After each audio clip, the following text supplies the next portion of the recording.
Hello, everyone. My name is Tina Economou, and I work at a small public library in Clover, South Carolina. This video focuses on ways my library can help conserve oceans, seas, and marine resources by reducing single-use plastic. However, it is my hope that this presentation will be beneficial to other libraries in their endeavors to create a more sustainable future. This project is grounded in the UN Sustainable Development Goals, abbreviated as SDGs. The UN website for the SDGs explains that these goals are the blueprint to achieve a better and more sustainable future for all. The 17 goals are interconnected, and it is important that we achieve them all by 2030. This presentation focuses on Goal 14, Life Below Water. The goal aims to conserve and sustainably use the world's oceans, seas, and marine resources. Oceans are vital to our future on this planet because oceans provide key natural resources, including food, medicines, biofuels, and other products. They help with the breakdown and removal of waste and pollution, and their coastal ecosystems act as buffers to reduce damage from storms. Also, when we talk about life below water, we are considering the home and habitats of animals of the sea. The SDGs are interconnected.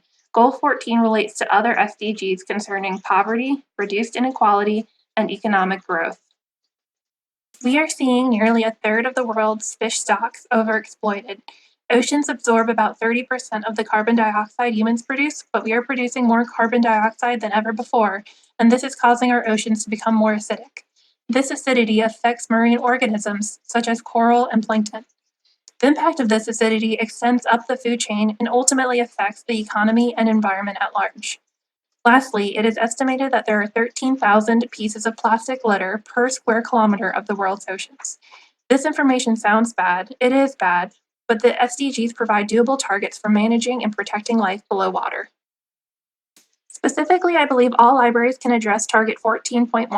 By 2025, prevent and significantly reduce marine pollution of all kinds, in particular from land-based activities, including marine debris and nutrient pollution. Plastic has become a part of our everyday life, but the library can be a leader in showing their communities alternatives to plastics. The Clover Public Library, as with most public libraries, has been steadily increasing library programming. Currently, plastic water bottles are provided for each participant that attends the program. Library staff purchase the water bottles through their programming budgets. In lieu of using plastic water bottles, I recommend libraries purchase fun, reusable cups. Pictured in this slide is a 12-ounce stemless wine glass tumbler.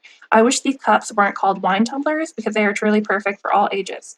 I like these cups because they have lids. They will help our younger patrons avoid spilling their drinks. These tumblers can be used for hot and cold drinks. Our adult programmer can use them for hot tea or coffee for her book clubs instead of using styrofoam cups. These cups are made with eco-friendly, BPA-free lids, and the fact that they are made with stainless steel makes them durable so that they can be used program after program. If your patrons are like ours, they may use a Sharpie on their plastic water bottles to write their name to keep track of their bottle during a library program. I suggest buying chalkboard paint and creating a chalkboard label on the tumbler. This way, at your library programs, patrons can use chalk to write their names on their individual cup. After the program, you can just wipe off the chalk, but the chalkboard paint label will remain. You may need to purchase a pitcher or two and a water filter. Staff at my library have been reluctant to use the water fountain due to bad taste. However, we recently bought a Brita, and that has removed the odor and taste associated with the water fountain. Generally, each programmer at my library buys a 24-pack of water for their specialty programs, and altogether there are normally about 5 of these programs a month. This comes out to $150 spent on plastic water bottles a year. However, when you add up the costs associated with reusable cups, we have a one-time purchase fee of $214, and this will go down to roughly $30 per year. In time, the reusable tumblers pay for themselves. Programming staff may be reluctant to pay for this kind of expense, especially when they are on a limited budget. It is easier for programming staff to pay a few bucks for plastic water bottles here and there, as opposed to spending a larger sum on a sustainable product at one time. The Friends of the Library group should be asked to sponsor this project. Their budget is generally larger and is intended for special one-time purchases. Another way your library can reduce single-use plastic is by eliminating the use of plastic bags. Several communities across the world have begun banning plastic bags, but if you're like me and live in a community that has no penalty for plastic bag use, your library can independently choose to eliminate plastic bags and lead by example. Bags of some kind will need to be used for patrons checking out large quantities of materials or just want a bag for easier accessibility. However, your library can encourage the use of library tote bags. To harness staff support for this change, I recommend allowing your staff to design the logo for the Canvas bags. This can be done collaboratively, or library staff can work independently on a design, and then all together staff can vote on their favorite. Each patron will receive a tote bag, and they will be incentivized to use it. After using their bag 5 times, they will be eligible for a free book out of the Friends of the Library book collection. The Clover Public Library has between 40 to 50 new library cards each month. We also have about 200 regular patrons. Therefore, we will need around 750 bags the first year. The wholesale price for canvas bags is around $3.50 per bag. The materials required to make logos on each bag will roughly be $2 per bag. Altogether, this project will cost $5,250 for the year. The price will go down after the first year, as regular patrons will already have a bag in their possession.